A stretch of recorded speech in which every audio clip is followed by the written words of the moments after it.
第50日，我把心打開，接受需要嘅療癒。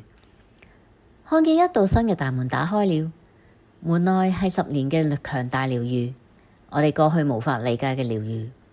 我哋仲喺度學習，正喺度逐步了解自己內在所有不可思議嘅能力。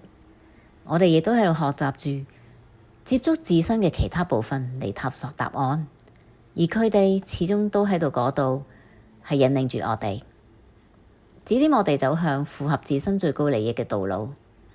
睇住呢度新開嘅大門，想象自己走進去，並發現裏邊有各種不同嘅療癒方案。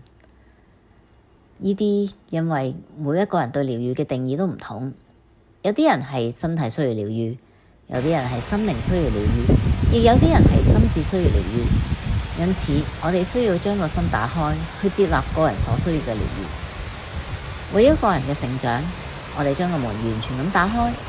當我哋走進門裏面，會知道自己係安全嘅，事實亦都係如此。